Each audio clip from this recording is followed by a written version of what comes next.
நம்மால் ஒருத்தன் ஒரு நாய் வளர்த்துக்கிட்டு இருந்தான். அந்த நாய்க்கு வால் கிடையாது. யாரோ ஏற்கனவே வெட்டி எடுத்துட்டாங்க. இந்த நாய் தான் சார் எனக்கு குரு, அதுகிட்டே இருந்து கூட நான் பாடம் கற்றுக்கிட்டு இருக்கிறேன் அப்படின்னா. அப்படி என்ன கற்றுக்கிட்டேன் இந்த வால் இல்லாத நாய்கிட்டே இருந்து அப்படின்னு கேட்டோம். நாம் யாருக்கிட்டையும் வாலாட்டக்கூடாது அப்படிங்கிற பாடத்தை அதுகிட்டே இருந்து தான் நான் கற்றுக்கிட்டேன் அப்படின்னா. ஒரே ஒரு ஊரில் ஒரு பாதிரியார் இருந்தார். ரொம்ப நாள் சந்தோஷமாக வாழ்ந்தார். ஒரு நாள் அவர் மடத்து சமையல் அறையில் பாத்திரங்களை கழுவி துலக்கி சுத்தப்படுத்திக்கிட்டு இருந்தார். அந்த சமயத்தில் ஒரு தேவ தூதன் அவர் முன்னாடி வந்து நின்னான். இவர் நிமிர்ந்து பார்த்தார்.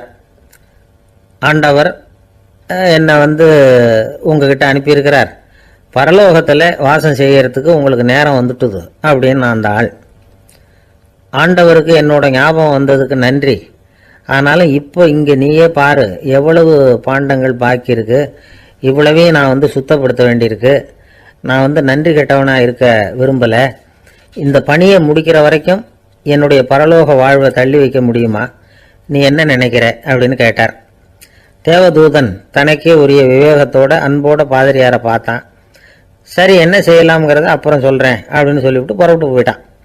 ஒரு நாள் அந்த பாதிரியார் தோட்டத்தில் உள்ள களைகளை எல்லாம் ஒரு களை கொத்தியால் கொத்தி களை எடுத்துக்கிட்டு இருக்கிறார். அந்த சமயத்தில் இந்த தேவதூதன் மறுபடியும் அவர் முன்னாடி நிற்கிறான். பாதிரியார் பார்த்தார். இதை பாரு, இந்த தோட்டம் பூராவும் எவ்வளவு களை மண்டி கிடக்கு, பரலோகம் கொஞ்ச காலம் எனக்காக பொறுத்திருக்கலாம்னு நீ நினைக்கிறியா அப்படின்னு கேட்டார். தேவதூதன் சிரிச்சுக்கிட்டே மறுபடியும் மறைஞ்சிட்டான். மறுபடியும் அவர் களை எடுக்கிறது, தானிய களஞ்சியத்துக்கு வர்ணம் பூசுறது, இப்படிப்பட்ட வேலைகளில் ஈடுபட்டிருக்கார். இன்னொரு நாள் ஒரு மருத்துவமனையில் நோயாளிகளை கவனிச்சுக்கிட்டு ரொம்ப தீவிரமாக இருக்கிறார் அந்த பாதிரியார். ஒரு நோயாளியோட தாகத்துக்கு தண்ணீர் கொடுத்துட்டு நிமிர்ந்து பார்க்குறப்போ தேவதூதன் மறுபடியும் அவர் முன்னாடி நிற்கிறான். இந்த தடவை பாதிரியார் தன்னலமற்றவராக பேரன்பை காட்டக்கூடிய வகையில் தன்னுடைய 2 கைகளையும் உயர்த்தியபடி தேவதூதனின் கவனத்தை பிணியால் வாடக்கூடிய நோயாளிகளின் பக்கம் திருப்பினாராம். தேவதூதன் ஒன்றும் சொல்லலை, மறைஞ்சிட்டான். அன்னைக்கு சாயந்தரம் பாதிரியார் மடத்தில் உள்ள தன்னுடைய அறைக்கு போய் இளைப்பாறினார். யோசிச்சு பார்த்தார். தேவதூதனையும் தேவதூதனின் விருப்பத்தையும் பல நாள் தள்ளி போட்டு வந்ததையும் அவர் ரொம்ப நினச்சி பார்த்தார். திடீர்னு தான் முதுமை அடைகிறதையும் சோர்வு அடைகிறதையும் உணர்ந்தார். ஆண்டவரை நினைச்சார். ஆண்டவரே, உம்முடைய தூதனை மறுபடியும் என்கிட்ட அனுப்புனா நான் சந்திக்கிறதுக்கு ஆவலாக இருக்கேன் அப்படின்னு சொல்கிறப்பவே தேவதூதன் பக்கத்தில் நின்னான். பாதிரியார் நிமிர்ந்து பார்த்தார். நீ இப்போவே என்னை அழைச்சிக்கிட்டு போக விரும்பினா நான் பரலோகத்துக்கு வர்றதுக்கு தயாராக இருக்கேன்னார். தேவதூதன் அந்த பாதிரியாரை அன்போடவும் விவேகத்தோடவும் பார்த்து, நீங்கள் என் கூட பரலோகத்துக்கு வர்ற தயாராக இருக்கிறதா சொல்கிறீங்க, ஆனால் நீங்கள் இதுவரைக்கும் வேற எங்கே இருந்ததான் நினைக்கிறீங்க அப்படின்னாலும். அப்படின்னா இதுவரைக்கும் இருந்த இடம்தான் பரலோகம் அப்படிங்கிறத உணர்த்தியிருக்கிறான். பரலோகம்னா என்னன்னு புரிஞ்சுக்கிறதுக்கு இந்த சம்பவம் நமக்கு உதவியாக இருக்குது. தொண்டு செய்கிறத விட பெரிய செயல் வேற எதுவும் இருக்க முடியாது. அது நம்ம மனசுக்கு கொடுக்குற சுகத்தை வேற எதுவும் கொடுக்க முடியாது. நாம் தொண்டு செய்கிற இடம் தான் அந்த புண்ணிய இடம். ஆனால் இந்த காலத்துல எல்லாம் நாம் தொண்டு செய்யணும்னு நினச்சி ஏதாவது ஆரம்பித்தா கூட அதை ஒரு மாதிரியாக சுற்றி நின்று வேடிக்கை பார்க்க ஆரம்பிச்சிடுறாங்க. ஒரு பெரியவர் அப்படித்தான் ஒரு தொண்டு செஞ்சுக்கிட்டு இருந்தார். ஒரு கோவில் கட்டிக்கிட்டு இருந்தாங்க. அதில் ஒரு இடத்துல ஒரு பலகையை வச்சு ஆணி அடிக்கிற வேலையை செஞ்சுக்கிட்டு இருந்தார் அந்த பெரியவர். ஒரு சின்ன பையன் அதை ரொம்ப ஊக்கமாக அக்கறையாக கவனிச்சுக்கிட்டு இருந்தான். பெரியவர் இதை கவனித்தார். என்னப்பா பார்க்குற, உனக்கும் இது மாதிரி தொண்டு செய்யணும்னு ஆசையாக இருக்கா அப்படின்னு கேட்டார். அதுக்கு அந்த பையன் சொல்கிறான், அப்படி இல்லைங்க, நீங்கள் ஆணி அடிக்கிறப்போ கையில் சுத்தியால் அடிச்சுக்கிட்டா எப்படி துடிப்பீங்க, எப்படி கத்துவீங்கன்னு தெரிஞ்சுக்கிறதுக்காக அதை பார்க்கணும்னு ஆசை, அதுக்காக தான் காத்துக்கிட்டு இருக்கேன் அப்படின்னு நான். ஒரு ஊரில் ஒரு ஞானி இருக்கிறார்.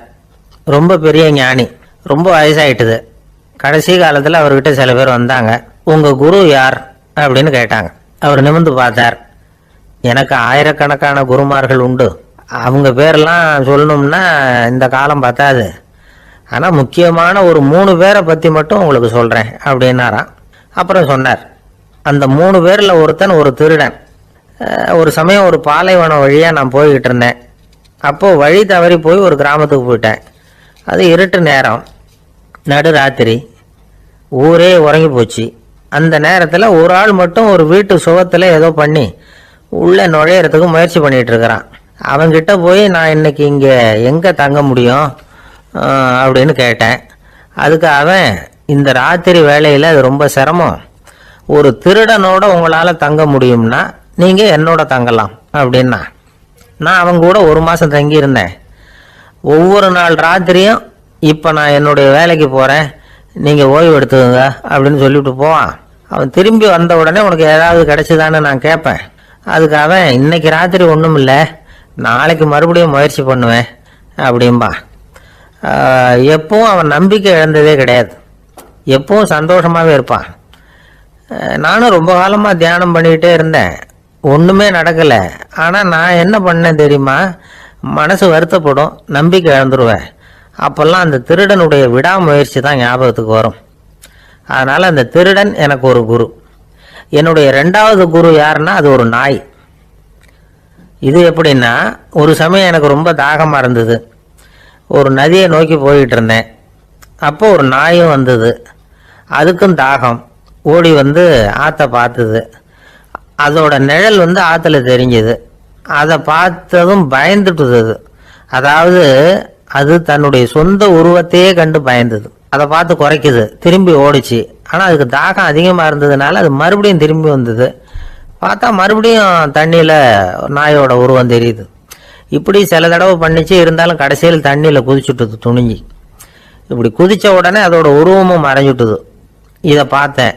நான் என்ன புரிஞ்சுக்கிட்டேன்னா, எவ்வளவுதான் பயம் இருந்தால் கூட ஒருத்தன் தைரியமாக காரியத்தில் இறங்கணும் அப்படிங்கிறத புரிஞ்சுக்கிட்டேன்.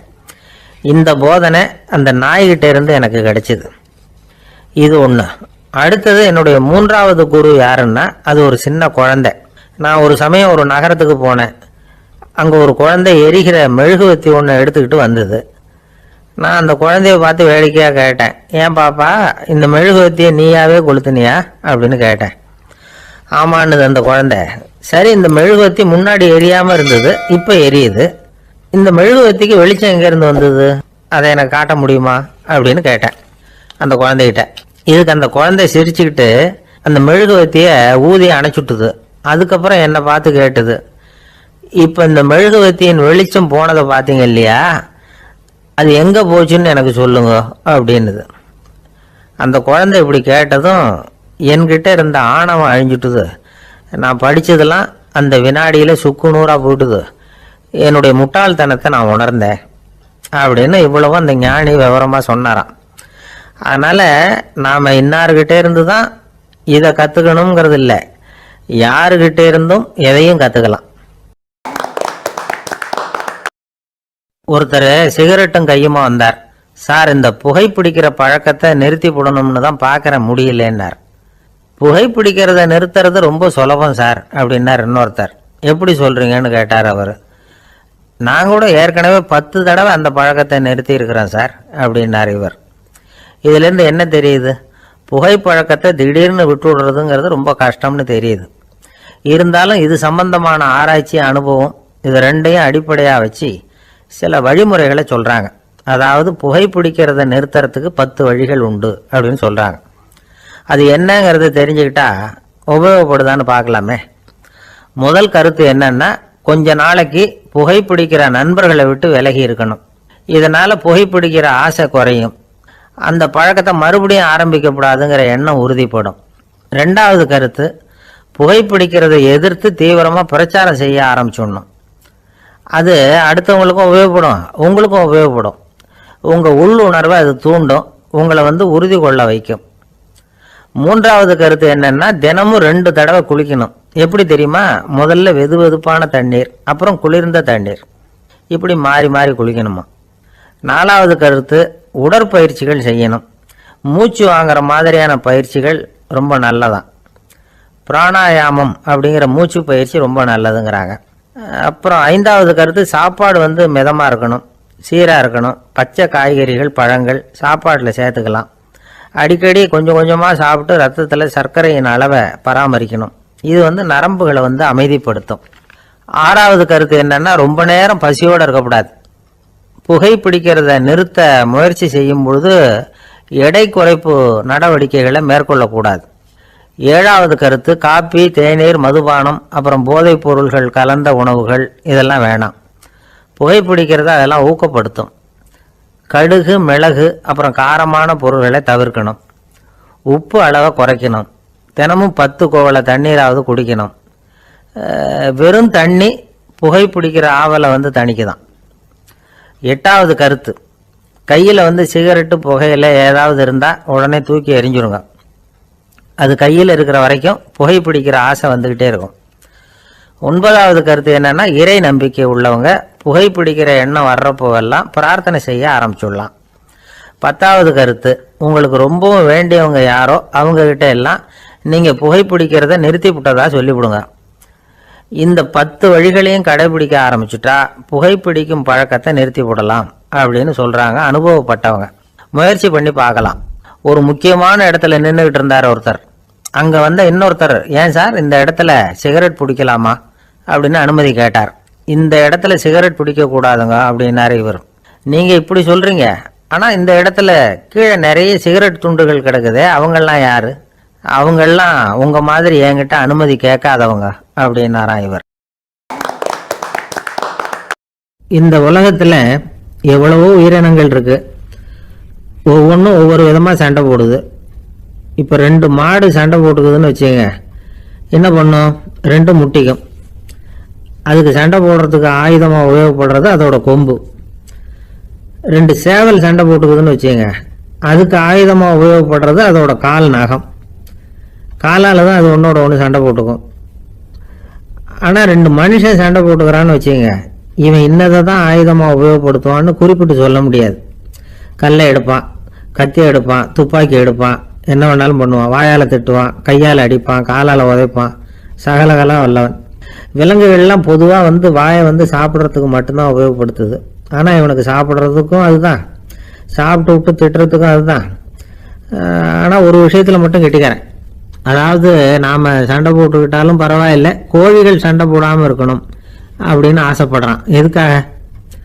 கோழிகள் சண்டை போடாமல் இருந்தால் நிறைய முட்டைகள் போடுமா, அதுக்காக தான் இந்த அக்கறை. கோழி பண்ணை வச்சிருக்கிறவங்களுக்கு இது ஒரு பெரிய பிரச்சனை. அதாவது பண்ணையில் இருக்கிற கோழிகளுக்குள்ளே அடிக்கடி சண்டை வந்துடும், அதனால் முட்டை உற்பத்தி குறைஞ்சிரும். சரி, இதுக்கு என்ன பண்ணுறது? பண்ணையில் போய் உட்காந்துக்கிட்டு தினமும் பஞ்சாயத்து பேசிகிட்டு இருக்க முடியுமா? அமெரிக்காவில் கோழி பண்ணை வச்சிருக்கிற ஒருத்தர் இதை பற்றி யோசனை பண்ணி பார்த்தாராம். ஒரு வழியையும் கண்டுபிடிச்சிருக்கார். கோழிக்கெல்லாம் மூக்கு கண்ணாடி மாட்டி விட்டுட்டோம்னா அது சண்டை போடுற குணம் குறைஞ்சிரும், முட்டை அதிகமாகிடும். அந்த கண்ணாடியில் உள்ள லென்ஸு சிவப்பு நிறத்தில் இருக்கணும், அவ்வளவுதான் அப்படின்னு அவர் கண்டுபிடிச்சாராம். இது ஏற்கனவே நடைமுறையில் கண்டுபிடிக்கப்பட்ட ஒரு விஷயம். ஆனால் எல்லா கோழிக்கும் சிவப்பு மூக்கு கண்ணாடி எப்படி மாட்டி விடுறது? அப்படியே மாட்டி விட்டாலும் அது நழுவாமல் இருக்கணுமே. இப்போ நாமெல்லாம் நடு வரலால் மூக்கு கண்ணாடி நடுவில் தொட்டு அப்படி ஸ்டைலாக சரி பண்ணிக்கிறோம், அது மாதிரி கோழி எப்படி சரி பண்ணிக்கும்? இதுதான் பிரச்சனை. இதுக்கு அவர் என்ன வழி கண்டுபிடிச்சாருன்னா, கோழிக்கெல்லாம் மூக்கு கண்ணாடிக்கு பதிலாக விழியொட்டு வில்லைகள், கான்டாக்ட் லென்ஸ், அதை பொருத்தி விட்டா என்ன அப்படின்னு யோசனை பண்ணார். அதே மாதிரி பண்ணார்.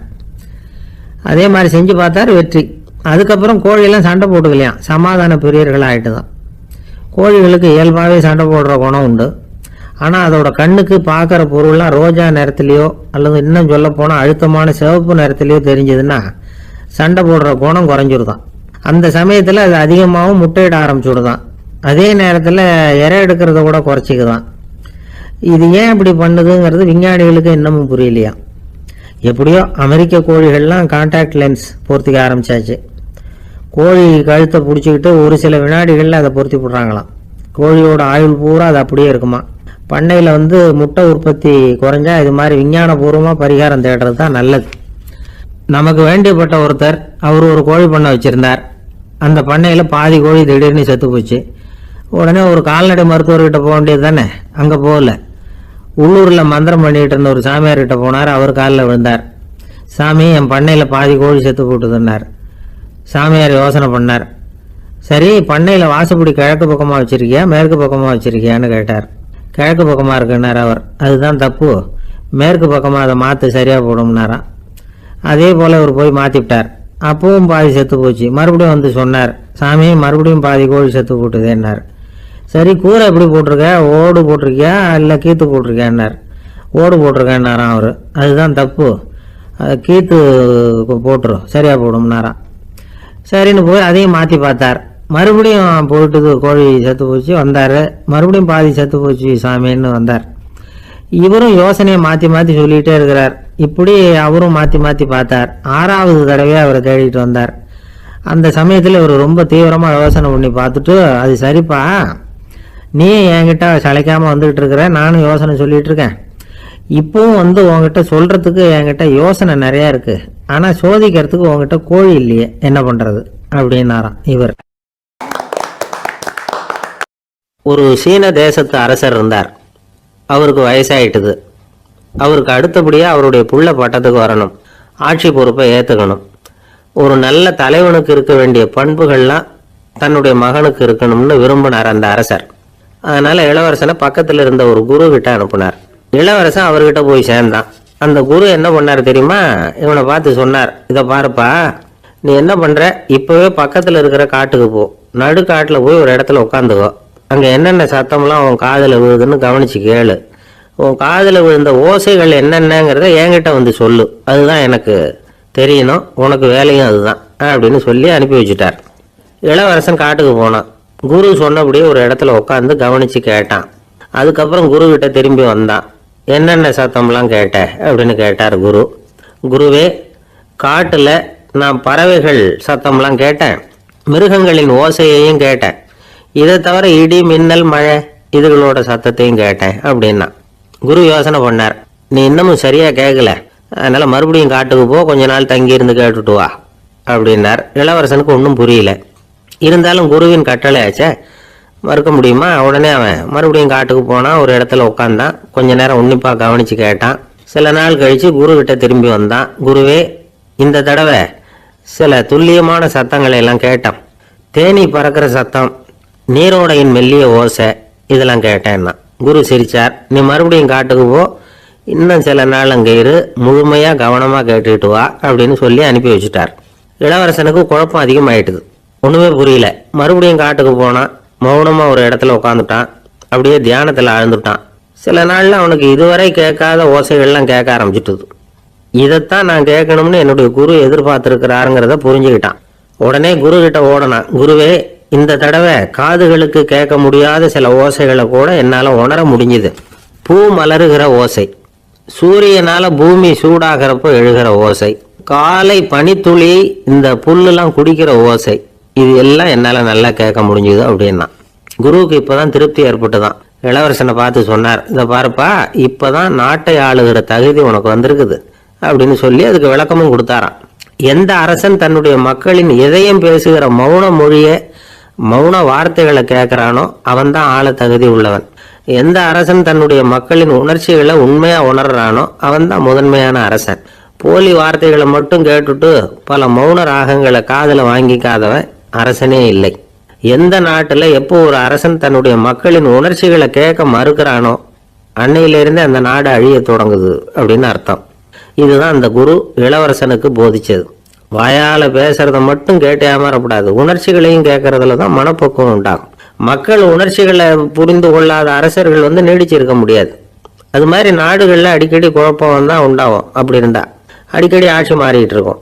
அப்படிப்பட்ட ஒரு தேசம், அங்கே ஒரு சிறைச்சாலையில் 3 கைதிகள் பேசிக்கிட்டு இருந்தாங்க. ஒருத்தன் சொன்னான், நான் இந்த நாட்டு ராஜாவை எதிர்த்து பேசிக்கிட்டு இருந்தேன், அதனால என்னை பிடிச்சி கொண்டாந்து இங்கே போட்டுட்டாங்க அப்படின்னு நான் ஒருத்தன். இன்னொருத்தன் சொன்னான், நான் இந்த நாட்டு ராஜாவை ஆதரித்து பேசிக்கிட்டு இருந்தேன், அதனால என்னை பிடிச்சி கொண்டாந்து இங்கே தள்ளிவிட்டாங்க அப்படின்னா. அது சரி, நீ என்ன தப்பு பண்ண அப்படின்னு சொல்லி 3வது ஆளை பார்த்து இவங்க கேட்டாங்க. அதுக்கு அந்த ஆள் சொல்கிறான், நான் தான் இந்த நாட்டு ராஜா அப்படின்னானா.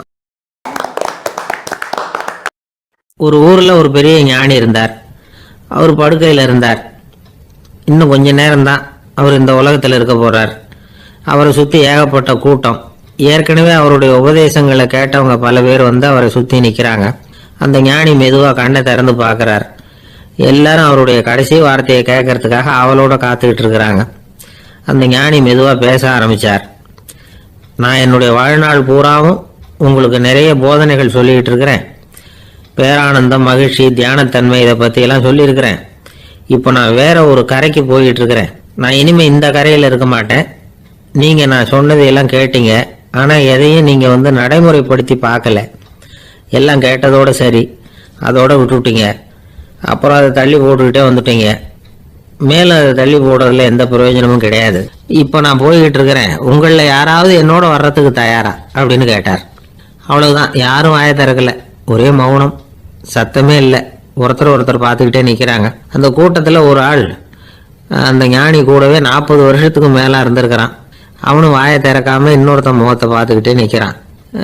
இந்த சமயத்தில் பின்னாடி நின்றுகிட்டு இருந்த ஒருத்தன் கையை தூக்கினான். ஞானி அவனை பார்த்தார். சரி, ஒருத்தனுக்காவது நம்மோட வர்றதுக்கு தைரியம் இருக்குது அப்படின்னு நினைச்சார். ஆனால் அந்த ஆள் என்ன சொன்னான் தெரியுமா? ஐயா, நீங்கள் கேட்குறப்போ நான் உடனே எழுந்திருக்கல, கையை மட்டும்தான் தூக்கினேன். என்ன காரணம்னா, நான் எப்படி அடுத்த கரைக்கு வந்து சேர்றதுங்கிறது தெரிஞ்சுக்கிறதுக்காக தான். அந்த விவரத்தை மட்டும் இப்போ உங்ககிட்ட இருந்து நான் தெரிஞ்சுக்க ஆசைப்படுறேன். ஏன்னா இப்போ நான் உங்கள் கூட வர்றதுக்கு தயாராக இல்லை. எவ்வளவோ காரியங்களை நான் இன்னும் இங்கே முடிக்க வேண்டி இருக்குது. வீட்டுக்கு ஒரு விருந்தினர் வந்திருக்கிறார், என்னுடைய இளைய மகனுக்கு கல்யாணம் பண்ணி வைக்கணும். அதனால் இன்னைக்கு உங்கள் கூட வர முடியாது. அது மட்டும் இல்லை, இப்போ உங்கள் கூட அடுத்த கரைக்கு வந்தால் திரும்பி வர முடியாதுன்னு வேற சொல்கிறீங்க.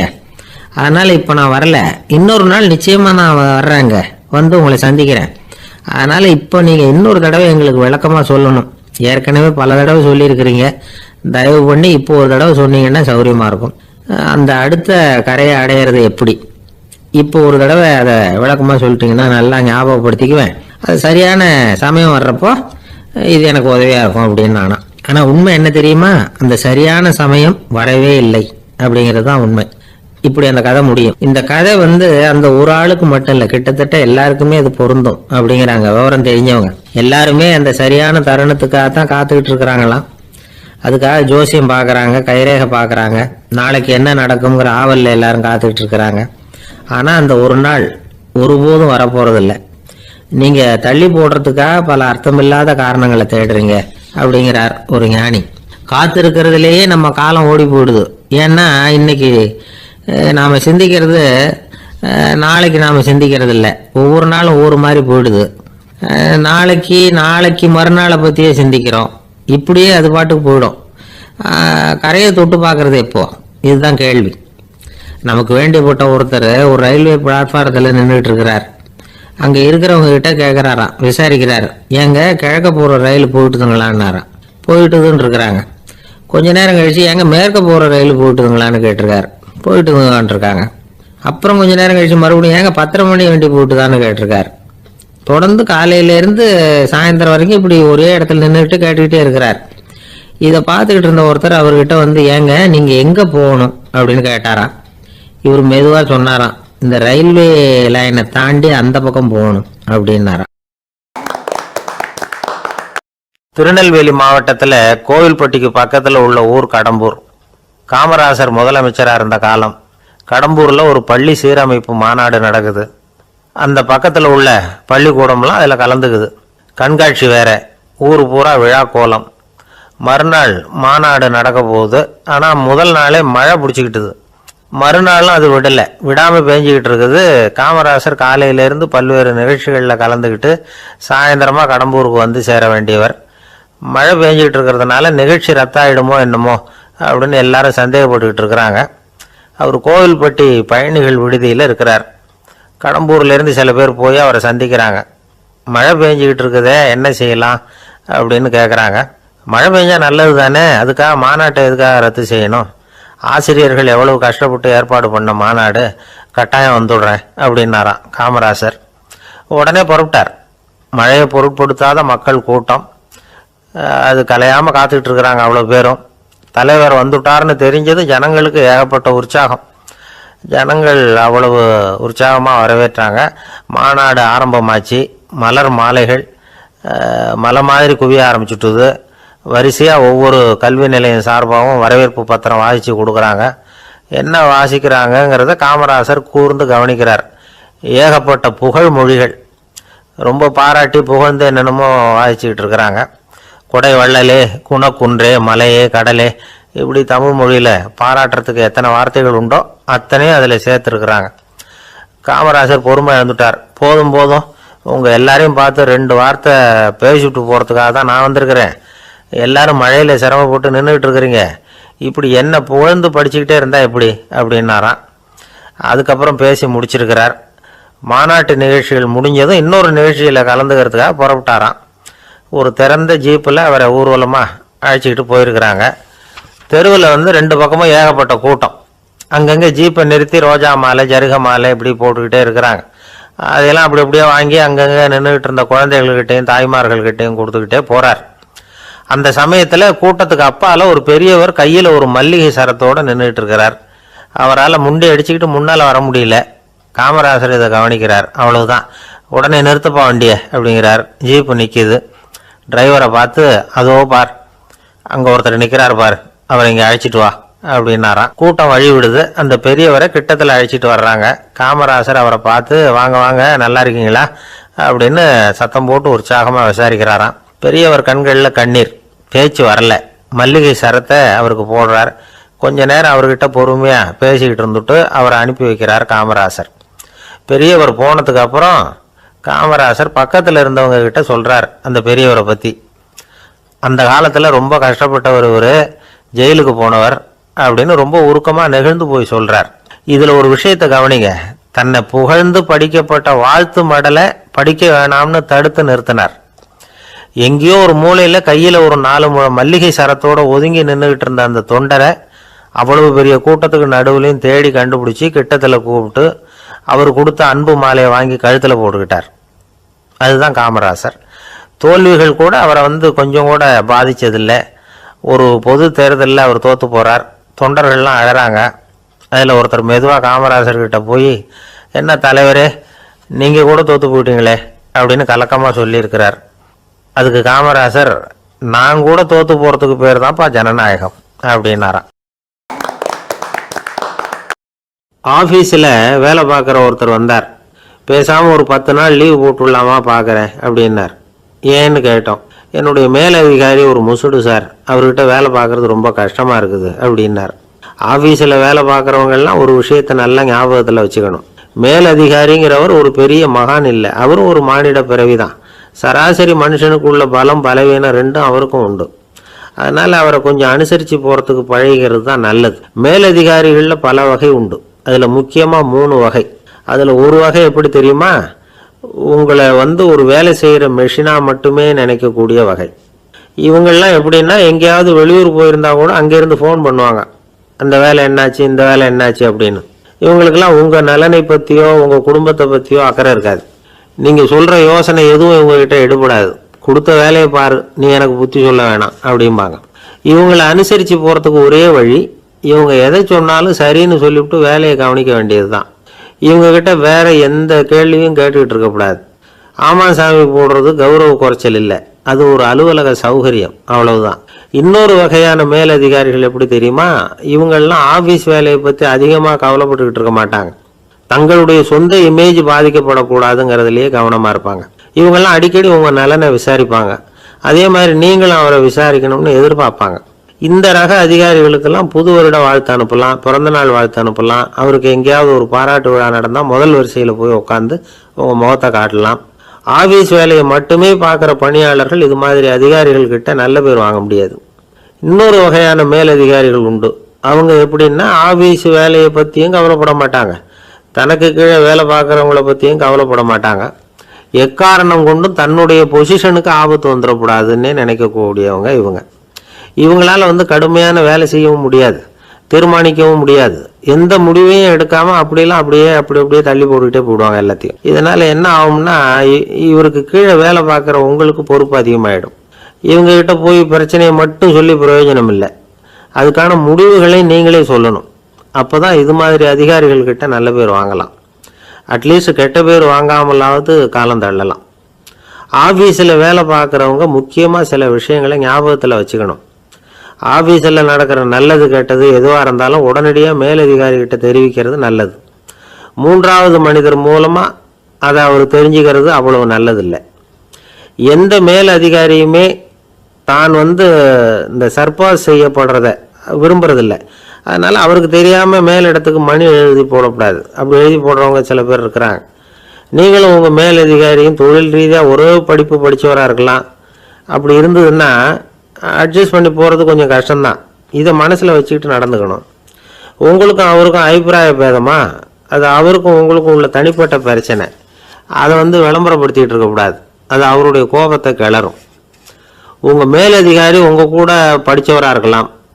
அதுக்காக அவர் எல்லாருக்கும் முன்னாடி அடைய கிச்சாமி எப்படிடா இருக்க அப்படின்லாம் கேட்டுக்கிட்டு இருக்கக்கூடாது. பொதுவாக யாரும் அதை விரும்புறதில்ல.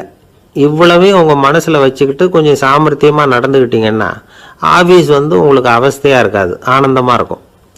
ஒரு மேலதிகாரி தன்கிட்ட வேலை பார்க்குற ஒருத்தரை பற்றி ரொம்ப பெருமையாக சொன்னாராம். எங்கள் ஆஃபீஸில் எவ்வளவோ பேர் வேலை பார்க்குறாங்க, எல்லாரும் தினமும் ஏதாவது பிரச்சனைகளை சொல்லிகிட்டு இருப்பாங்க. ஆனால் இவர் ஒருத்தர் மட்டும்தான் இது வரைக்கும் என்கிட்ட எந்த பிரச்சனையும் சொன்னதே இல்லை. அவர் பாட்டுக்கு வருவார், வேலை பார்ப்பார், போயிடுவார் அப்படின்னாராம். நான் உடனே அவ்வளவு பெருமைக்குரிய அந்த ஊழியரை பார்த்து கேட்டேன், ஏன்பா உன்னுடைய மேலதிகாரிகிட்ட நீ எந்த பிரச்சனையும் கொண்டுகிட்டு போகிறதே இல்லையாமே அப்படின்னு கேட்டேன். அதுக்கு அவர் சொல்கிறாரு, ஆமாங்க, அது ஏன்னா அவரால் எந்த பிரச்சனையுமே தீர்க்க முடியாதுங்கிறது எனக்கு நல்லா தெரியும், அதனால் அப்படி செய்கிறேன், வேற ஒன்றும் இல்லை அப்படின்னார் ரொம்ப பொறுமையாக. இருட்ட கண்டா பயம் உண்டாவதே அது ஏன்? இப்படி ஒரு கேள்வியை ஒரு பெரியவர்கிட்ட கேட்டாங்க. அதுக்கு அவர் பதில் சொல்றார், மனிதனுடைய ஆதிகால வாழ்க்கையில தொற்றி கொண்ட பயம் இது வேரூன்றி இருக்குது, இன்னமும் போகல. 50,000 வருஷங்களுக்கு முன்னாடி மனுஷன் குகைகள்ல வாழ்ந்தான். பகல்ல பயம் இருக்காது, ராத்திரியில மிருகங்கள் தாக்கும், கொல்லும், நிம்மதியா தூங்க கூட முடியாது. அதனால இந்த மனுஷனுக்கு இரவுன்னா மரணம், பயம் அப்படின்னு பழகி போச்சு. மனிதர்களுடைய எல்லா மனசையும் சேர்த்து மொத்தமா ஒரு மனசு உண்டு. மனிதர்களுடைய நினைவு இந்த மொத்த மனசுல பதிஞ்சிருக்கு, பரவுது. இந்த மொத்த மனசுல இருட்டு பற்றிய பயம் பதிந்து நீடிக்குது அப்படிங்கிறார் அவர். இந்த காலத்துல இரவை பகலாக்கிறதுக்கு எவ்வளவோ விளக்குகள்லாம் வந்தாச்சு. ராத்திரியிலேயும் மிருகங்கள் தாக்குங்கிற நிலைமை இல்லை. பாதுகாப்பான வீடுகள், விலங்குகளும் விலகி போயிட்டா, விலங்குகள்லாம் விலகி போயிட்டு வீடுகளும் பாதுகாப்பா இருக்குது. சரி, இருந்தாலும் அந்த பழங்கால பயம் இருட்டு பயம் இன்னமும் மனுஷனை விட்டு போகல. இன்னொரு விஷயம் என்னன்னா, இருட்டுல இருந்து வெளிச்சத்துக்கு வராத மனிதர்கள் இன்னைக்கு அதிகம். ஒரு ஆளு ஆத்துக்கு மீன் பிடிக்கிறதுக்காக போனான், இன்னும் விடியல, அதுக்குள்ள வலையை எடுத்துட்டு கிளம்பி போயிட்டான். வெளிச்சம் வர்றதுக்கு முன்னாடியே போய் சேர்ந்துட்டான். விடிகிற வரைக்கும் என்ன பண்றது, சும்மா கரையிலேயே உட்காந்து காலை ஆட்டிட்டு இருக்கிறான். காலில் ஏதோ ஒரு சின்ன மூட்டை தட்டுப்பட்டுது. இருட்டுல அது என்னன்னு சரியா தெரியல. மூட்டைக்குள்ள சின்ன சின்ன கல்லா நிறைஞ்சி இருக்குது. சும்மா பொழுது போகணுமேங்கிறதுக்காக இவன் அந்த மூட்டைக்குள்ள இருந்து ஒவ்வொரு கல்லா எடுத்து ஆத்துல வீசிக்கிட்டு இருக்கிறான். விடிகிற வரைக்கும் வேற வேலை இல்லைங்கிறதுனால எப்படி செஞ்சுக்கிட்டே உட்காந்துருக்கிறான். கிழக்க மெதுவா வெளிச்சம் தெரிய ஆரம்பிச்சது, பொழுது விடியறதுக்கான அறிகுறி. இதுக்குள்ள அந்த மூட்டையில இருந்த எல்லா கல்லையும் எடுத்து வீசி எறிஞ்சுட்டான். கடைசியா ஒரே ஒரு கல் மட்டும்தான் கையில பாக்கி இருந்தது. வெளிச்சம் வந்ததும் அந்த கல்லை பார்த்தான், அப்படியே திகைச்சு போயிட்டான்.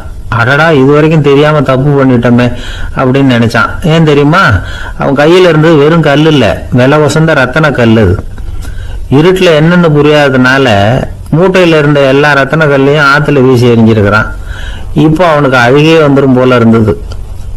வாழ்க்கையை வசதி ஆக்கிக்கிறதுக்கான வாய்ப்பு அவனுக்கு இருந்தது, இருந்தாலும் இருட்டுல அதை இழந்துட்டான்.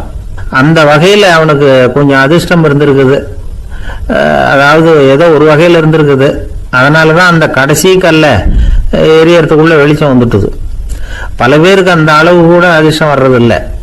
எல்லாத்தையும் வீசினதுக்கு அப்புறம் தான் வெளிச்சம் வரும். என்னென்னு விவரம் தெரியாமலே எழுந்திரிச்சு வந்துருவாங்க. வாழ்க்கைங்கிறது ஒரு பெரிய புதையல். அதை புரிஞ்சிக்காம மனுஷன் அதை வீசி எரிஞ்சுக்கிட்டு இருக்கான் அப்படிங்கிறது தான் பெரியவங்க கருத்து. சில பேருக்கு புரிஞ்சுக்கிற நேரம் வரும், அதுக்குள்ள வாழ்நாள்லாம் ஓடி போயிருக்கும். அதுக்கப்புறம் என்ன பண்றது? நம்மால் ஒருத்தன் கையில ஒரு சின்ன பையோட வந்துகிட்டு இருந்தான். பை உள்ள ஏகப்பட்ட நகைகள், ரத்தன கல் எல்லாம் இருக்கு. வந்துகிட்டு இருந்தவன் திடீர்னு அந்த பையை அப்படியே ஒரு குளத்துல வீசி எறிஞ்சுட்டான்.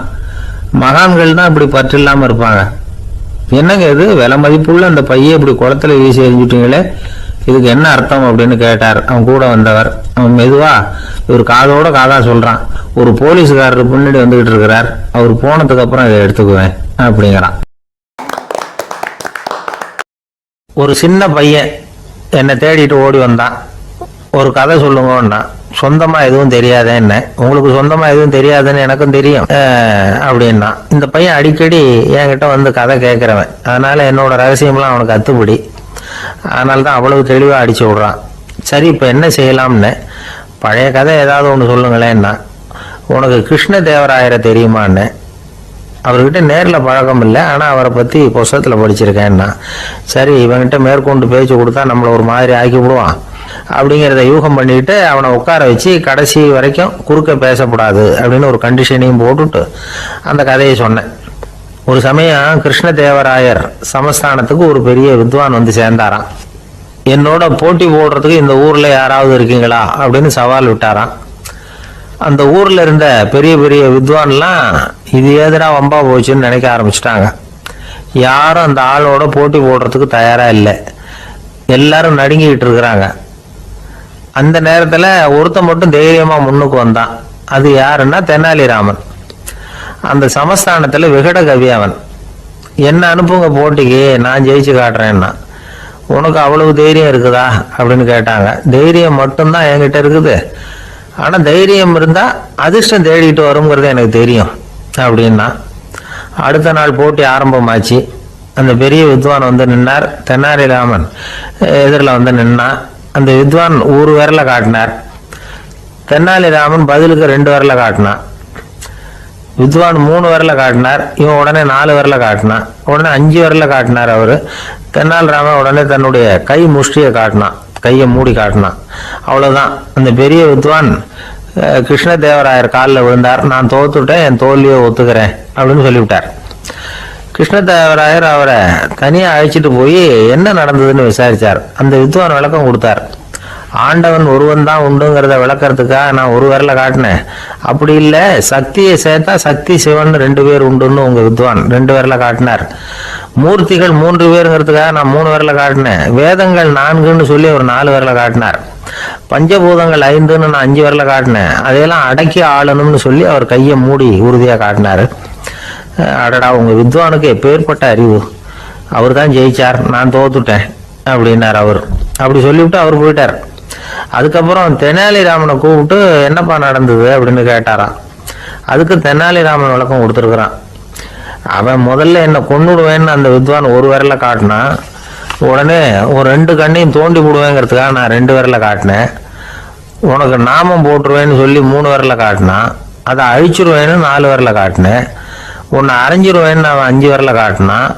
நான் உங்களை குத்தி போடுவேன்னு சொல்லி கையை மூடி காட்டினேன் அப்படின்னா. இப்போ பாருங்க, ஜெயிச்சது யார்? தைரியம் மட்டும் இருந்துட்டா அதிர்ஷ்டம் தானா தேடி வருங்கிறது எவ்வளவு உண்மையா போச்சு. அதனால நாம எப்பவும் தைரியமா இருக்கணும்னு சொல்லிவிட்டு என் எதிரில் கதை கேட்டுட்டு உட்காந்துருந்த சின்ன பையனை பார்த்தேன். அவன் என்னை நிமிர்ந்து பார்த்தான். அவன் தன்னோட கை கால் 2ஐயும் ஒரு மாதிரியா என் முன்னால தூக்கி 20 விரல காட்டினான். எனக்கு ஒன்றும் புரியல. இதுக்கு என்னப்பா அர்த்தம்னு கேட்டேன். இதே கதையை இதுக்கு முன்னாடி என்கிட்ட 20 தடவை நீங்க சொல்லியிருக்கீங்கன்னு அர்த்தம் அப்படின்னா. 2 பேர் சுவாரஸ்யமா பேசிட்டு இருக்கிறப்போ குறுக்க புகுந்து தொந்தரவு பண்றதுக்குன்னே சில பேர் இருப்பாங்க. அது ரொம்ப இடைஞ்சலா இருக்கும். இதே மாதிரி மின்காந்தம் கூட குறுக்க புகுந்து தொந்தரவு பண்ணும். கடைசியில் அது ஒரு பெரிய இடைஞ்சல கொண்டாந்து விட்டுரும்.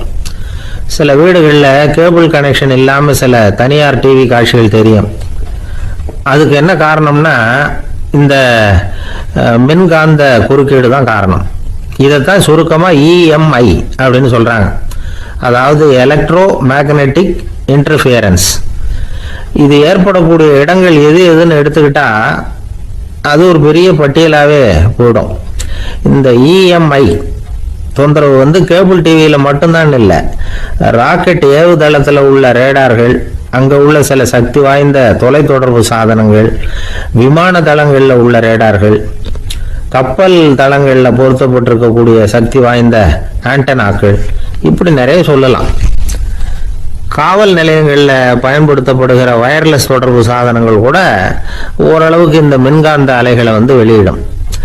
நம்ம வீட்டில் உட்காந்துக்கிட்டு ரேடியோ கேட்டுக்கிட்டு இருப்போம் அல்லது டிவி பார்த்துக்கிட்டு இருப்போம். அந்த சமயத்தில் பக்கத்து தெருவில் ஒரு மோட்டார் சைக்கிள் அல்லது காரு, குறிப்பாக பெட்ரோல் இன்ஜின், அது போகிறப்போ அதில் உள்ள மின்கலத்தில் வந்து, அதாவது மேக்னட்டோ பேட்டரியிலிருந்து வெளிப்படுகிற மின்காந்த அலை இங்கே வந்து டிவியிலையும் ரேடியோவிலையும் கரகரப்பு உண்டு பண்ணும். சரி, இது வந்து பெருசா என்ன இடைஞ்சல உண்டு பண்ணிட போகுது அப்படின்னு நாம அலட்சியமா நினைக்கலாம். வயசானவங்களுக்கு மறதி நோயின்னு ஒன்று வரும்ல, அல்ஷமீர், அதாவது மூளையில் உள்ள செல்கள் வந்து செயலிழந்து போயிடுறது. அது செய்ய வேண்டிய வேலையை மறந்துடும். மனைவியே எதிரில் வந்து நின்னா கூட உன்னை எங்கேயோ பார்த்தது மாதிரி தெரியுதே அப்படின்னு சொல்லிட்டு இருப்பாங்க. அப்படி ஒரு மறதி. இந்த விசித்திரமான நோய்க்கு இதுவரைக்கும் மருந்தே இல்லைன்னு வேற சொல்றாங்க. இந்த மைக்ரோ ஓவன் அப்படின்னு சொல்லக்கூடிய சமையல் அடுப்புகள் கூட மின்காந்த அலைகளை வந்து வெளியிடுது.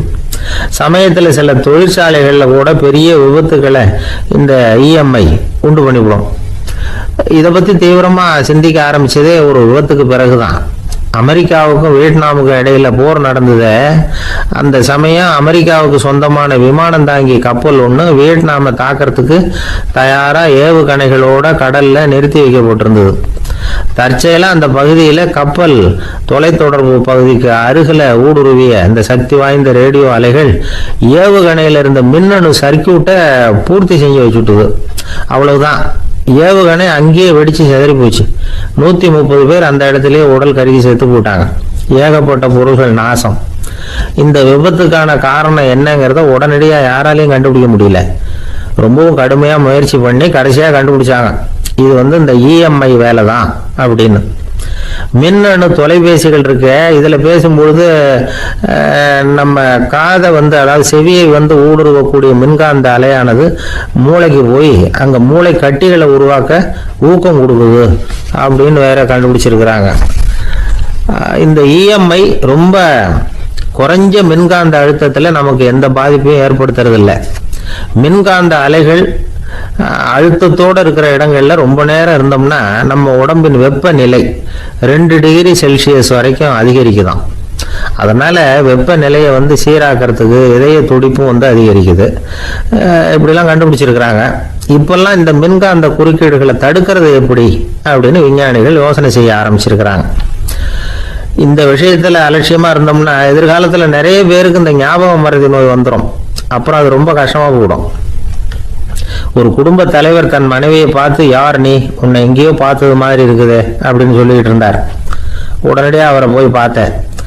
வாங்க டாக்டர்கிட்ட போகலாம் அப்படின்னு.